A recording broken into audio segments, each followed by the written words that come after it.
AK classes Hanumangarh से।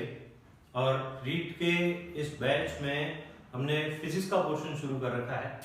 Physics के लिए हमने गति को पूरा पढ़ लिया है। गति के कुछ टॉपिक्स जैसे दूरी, विस्थापन, गतियों के प्रकार, औसत वेग, औसत चाल और आपेक्षिक गति, गुरुत्वाकर्षण पर अधीन गति, इन टॉपिक्स पे हमने बड़ा डिटेल में डिस्कशन किया।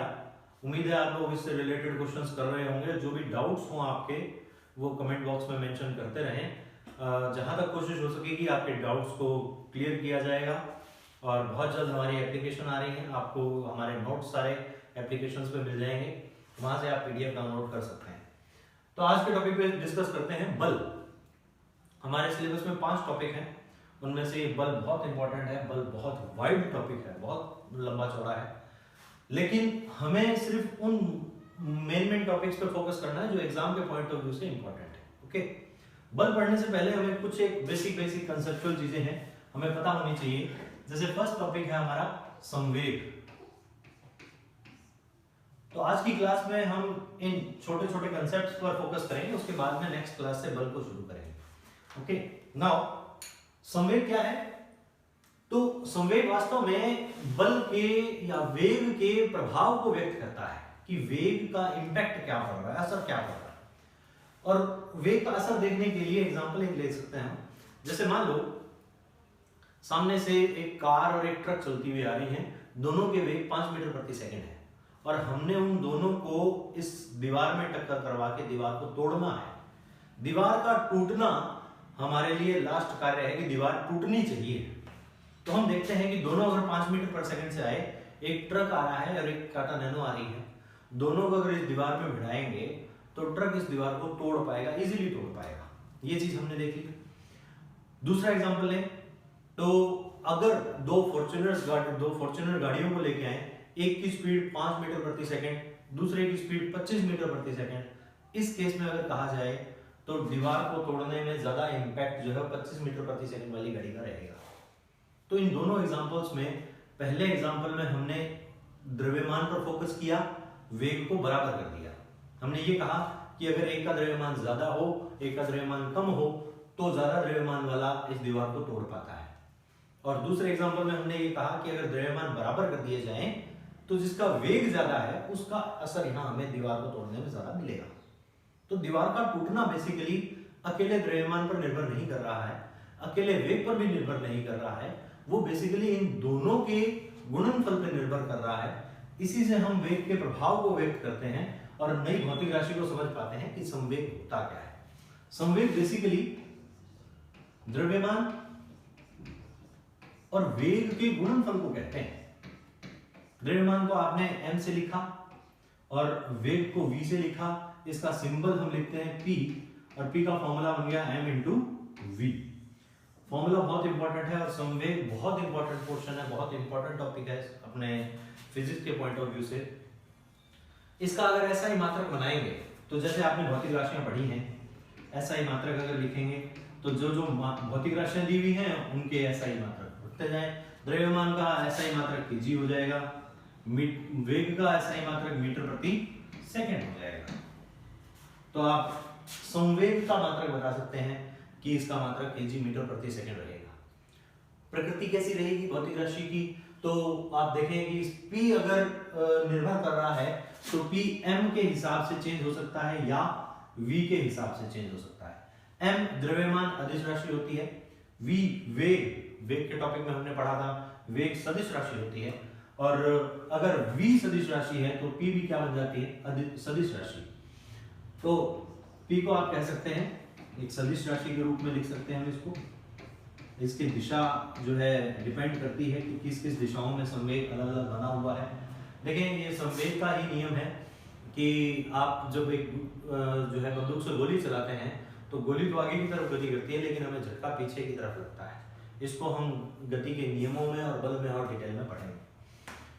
संवेग के बारे में हमने इतनी बात पढ़नी थी। द्रव्यमान और वेग का गुणनफल मात्रक बना दिया आपने kg मीटर प्रति सेकंड।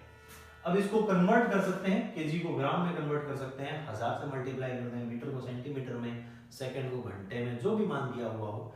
लेकिन इसको जरा एक बार के लिए ऐसा ही सिस्टम के हिसाब से आप इसको याद जरूर रखें। एग्जाम में कई बार सीधी मात्रक पूछ लिए जाते हैं। ओके, कंफ्यूज करने के लिए कि बच्चों को कितना जो है माइंड याद है, कितना याद रख सकते हैं बच्चे। ओके, नाउ नेक्स्ट भौतिक राशि आती है हमारे पास आवेग।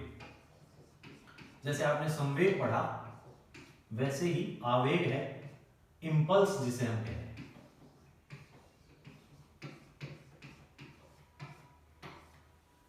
आवेग होता है बल इंटू अल्प समय F इंटू डेल्टा टी।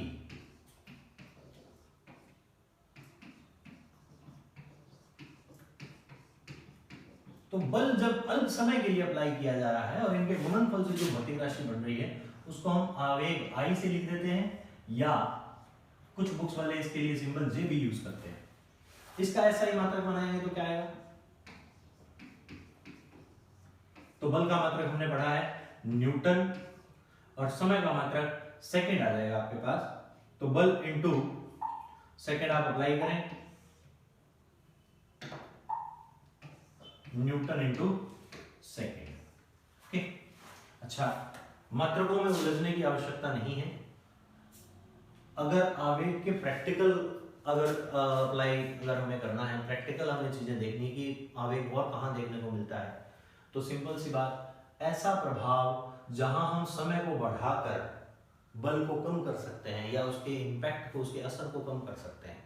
जैसे इसी का आवेग का ये एग्जांपल है कि एक बॉलर जब कैच कर रहा है तो वो कैच करते समय अपने हाथ को पीछे की ओर खींचता है, बॉल को यहाँ पकड़ा और पकड़ने के बाद में उसके वेग को एकदम से शून्य नहीं कर रहा है, वो बॉल बहुत तेज आ रही थी, उस तेज आती हुई बॉल को हाथ में पकड़ के भी वो पीछे लेके जा रहा है, और पीछे लेके जा रहा है तो उसने इसका समय बढ़ा दिया। इस समय का मान बढ़ा दिया तो हाथ पे लगने वाला जो बल था, हाथ पे लगने वाली जो चोट थी, वो कंपैरेटिवली कम हो गई।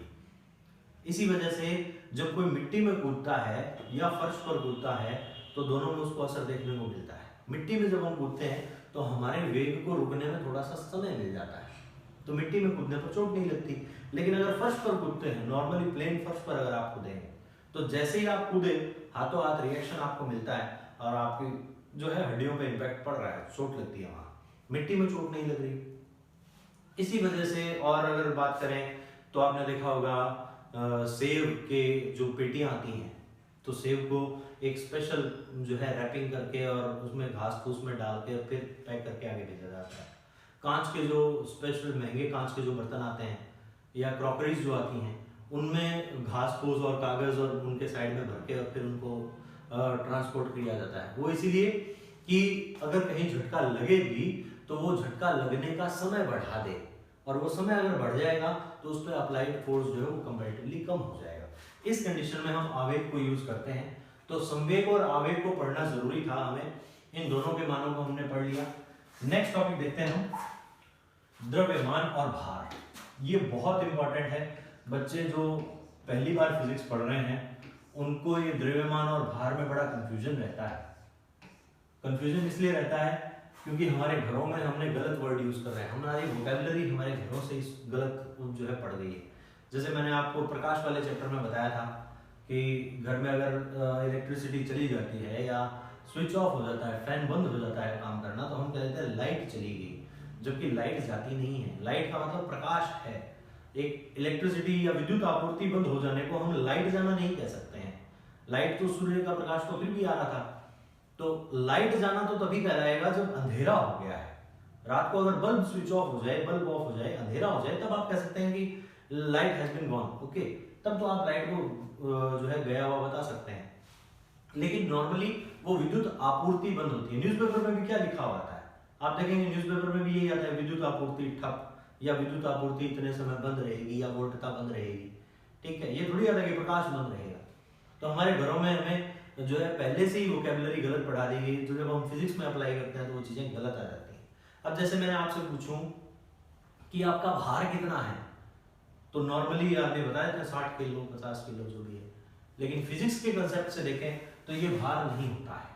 ठीक है, भार अलग चीज है, द्रव्यमान अलग चीज है। ठीक है, और ये भार जो है ये हमारे बल की शुरुआत करता है।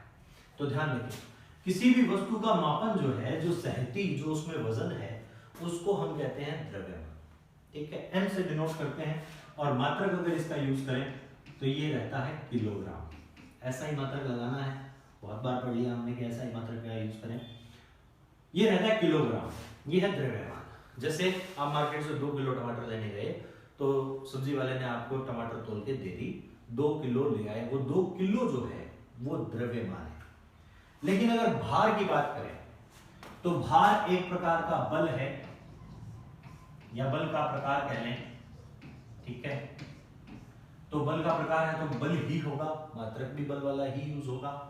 और लिखा किससे जाएगा, भार को इंग्लिश में कहते हैं वेट, ठीक है। लिखा जाएगा W से, W equals to M into g. ये G है गुरुत्वीय त्वरण वाला। याद हो तो हमने गुरुत्वाकर्षण के अधीन गति जब टॉपिक पढ़ रहे थे तो हमने इसी गुरुत्वीय त्वरण को पढ़ा था। इसकी वैल्यू पढ़ी थी 9.8 मीटर प्रति सेकंड स्क्वायर। ये वैल्यू हमने पढ़ी।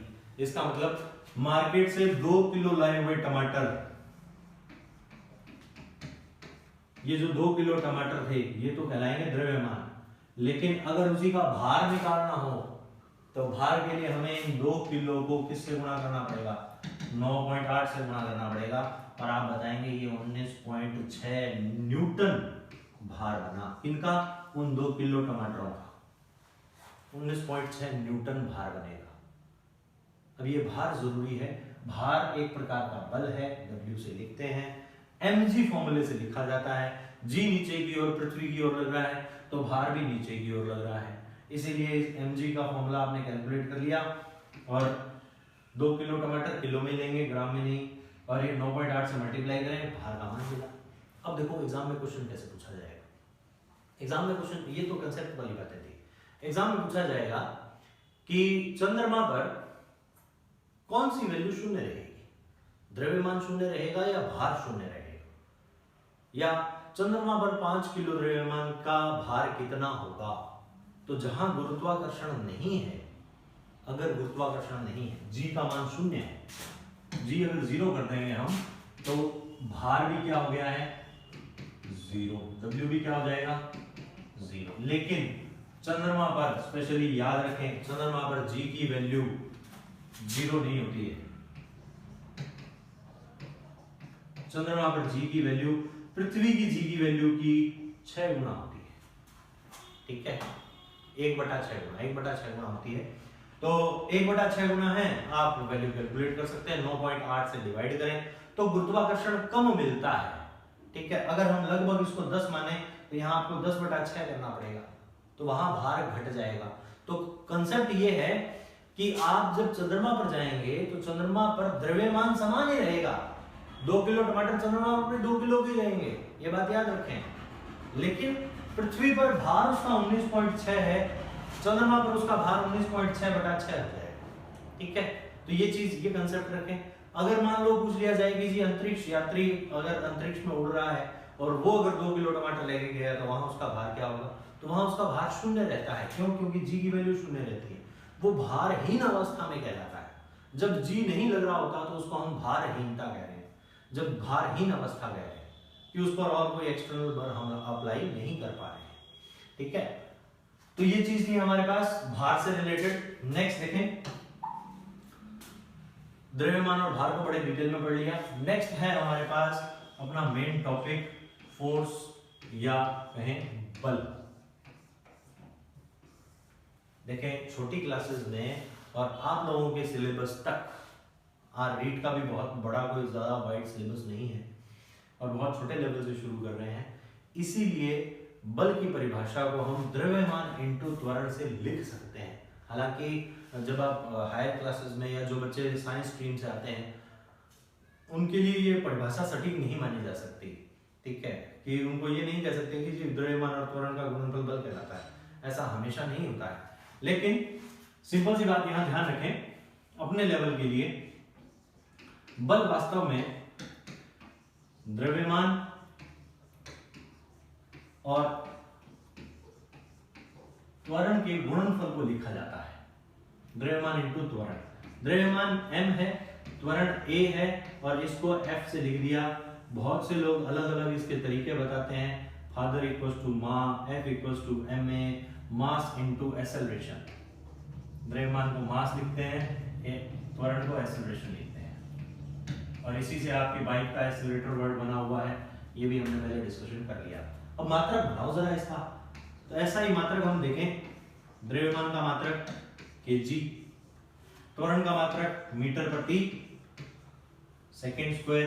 केजी मीटर प्रति सेकंड स्क्वायर को बार बार ये नहीं लिखना पड़े, इसीलिए हम इसे न्यूटन लिख देते हैं। इस पूरे को ही बार बार न्यूटन कहा जाता है, एन से लिखते हैं, कैपिटल एन से। ये चीज थोड़ी सी ध्यान रखें, जब भी आ रहा है कि मात्रक न्यूटन रहता है तो न्यूटन का एक्चुअल मतलब है ये केजी मीटर प्रति सेकंड स्क्वायर। इसका मतलब उसके वेग में परिवर्तन इस हिसाब से हो रहा है, द्रव्यमान ये। अब बहुत से बच्चों को कंफ्यूजन रहता है कि एक न्यूटन बल कितना कितना होता है, एक न्यूटन बल, ठीक है। तो उस एक न्यूटन बल को आप इजीली कैलकुलेट कर सकते हो। कैसे कैलकुलेट करें, तो सिंपल सा एग्जांपल देखें जरा।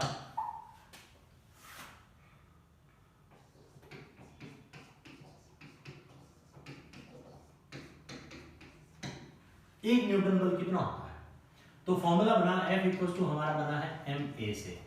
इसको भी एक कर दो, इसको भी एक कर दो, 1 मीटर पर सेकंड स्क्वायर और 1 किलो। इसका मतलब m को अगर 1 किलो कर देंगे, 1 किलो का पत्थर लो और उसको ऐसे फेंको कि उसके वेग में परिवर्तन आना शुरू हो। कितने से? 1 से। उसका वेग बढ़ते क्रम में जाए 1 से, तो इसको हम क्या कह देंगे? 1 न्यूटन बल कह देंगे। 1 न्यूटन बल के लिए परिभाषा बनाई हुई है। और उसके अलावा अगर दूसरे तरीके से आप और एक्सप्लेन कर सकते हैं, जैसे मान लो m की वैल्यू आपने रखी 100 ग्राम, ma में m की वैल्यू रखी आपने 100 ग्राम, 100 ग्राम, ठीक है। और a की वैल्यू गुरुत्वीय त्वरण g के बराबर रखी लगभग 10 मीटर पर सेकंड स्क्वायर। तो 100 ग्राम को किलोग्राम में लिखेंगे तो ये बनेगा 0.1 केजी, किलोग्राम में यूज करना चाहिए एसआई सिस्टम में। और g की वैल्यू दी हुई आपको 10 मीटर पर सेकंड स्क्वायर। तो f की वैल्यू कितनी बन जाएगी आप देखिए जरा। f की वैल्यू बन जाएगी 1 केजी मीटर पर सेकंड स्क्वायर या 1 न्यूटन। इसका मतलब 100 ग्राम का पत्थर हाथ में लो, बड़ा इजी लगता है आपको कि 100 ग्राम का पत्थर क्या है, उठा लेंगे। तो 100 ग्राम के पत्थर को ऐसे हाथ में रख के देखो जरा, ठीक है। वो जितना बल लगा रहा है mg, उसका जितना लग रहा है नीचे की ओर, भार जितना लग रहा है, उस भार को हम 1 न्यूटन कहते हैं, ठीक है। तो ये चीज है कि कितना भारी कोई चीज रहती है। तो देखो एक अपनी डेली लाइफ से, आपके व्यवहार से जुड़ी हुई बात है यहाँ कि जिस चीज को जितना ज्यादा आप, अब 100 ग्राम का पत्थर सबको आसान लगता है, लेकिन अगर मैं कहूँ कि 100 ग्राम के पत्थर को आपको हाथ पे रखना है 5 घंटे के लिए ऐसे, तो हाथ दर्द होने लग जाएगा। और ये कहें कि जी 5 दिन तक रखना है तो शायद हाथ में सूजन आ जाए और सबके हालात खराब हो जाए। तो इसका मतलब ये कि वो वजन ज्यादा नहीं है, लेकिन उसको जितने लंबे समय तक रख रहे हो तब उसका असर ज्यादा है। इसीलिए लोगों द्वारा दी गई टेंशन्स को हाथों हाथ हटाएं। जो नेगेटिविटी आपको मिलती है या जो कोई आपको डिमोरलाइज करने की कोशिश कर रहा है, उसको हाथों हाथ हटा दें। ऐसी नेगेटिव अप्रोच को आप जितना ज्यादा पास में रखोगे वो उतना ही ज्यादा हानिकारक हो जाएगी चीज आपके लिए, ठीक है। तो ऐसी नेगेटिव बातों को हटा दिया करें। लोग बहुत सारे कहते हैं जी इतनी सारी जो है भीड़ है, नीट में क्या हो जाएगा, कैसे कर पाओगे, तुम तो साइंस भी नहीं आती, तुम्हें मैथ भी नहीं आती। करने वाले भी आप जैसे ही होते हैं, कोई आसमान से उतर के नहीं आते हैं। और कॉन्फिडेंस के साथ लगेंगे तो हमें तो 1 सीट चाहिए, चाहे 1000 सीटें जो है रिक्वायर हो, हमारे लिए तो 1 सीट की रिक्वायरमेंट है और वो हम अपनी सीट पूरी फुलफिल कर लेंगे। तो 1 न्यूटन बल जो है उसके हमने 2 तरीके देख लिए कि अगर 1 किलोग्राम हो तब भी आप इसके हिसाब से, और 1 मीटर पर सेकंड स्क्वायर के हिसाब से 1 न्यूटन बल बना सकते हो। और अगर 100 ग्राम का पत्थर है, 100 ग्राम के पत्थर के हिसाब से भी आप 1 न्यूटन का बल बना सकते हो। नेक्स्ट इसमें बात आती है कि बल होते कितने प्रकार के हैं, और मेन टॉपिक है ये कि बल कितने प्रकार के होते हैं। तो प्रकृति में मूलतः 4 बल होते हैं। इन 4 बलों को हम अपनी अगली क्लासेस में बड़े डिटेल में पढ़ेंगे, यहाँ हम सिर्फ नाम पढ़ लेते हैं चारों बलों के बारे में। प्रकृति में मूल बल जो है 4 मूल बल हैं। पहला गुरुत्वाकर्षण बल,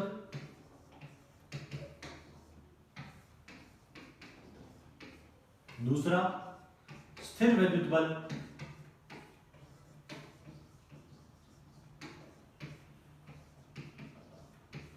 तीसरा दुर्बल नाभिकीय बल,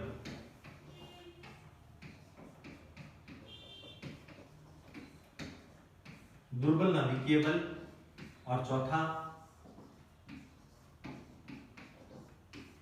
प्रबल नाभिकीय बल।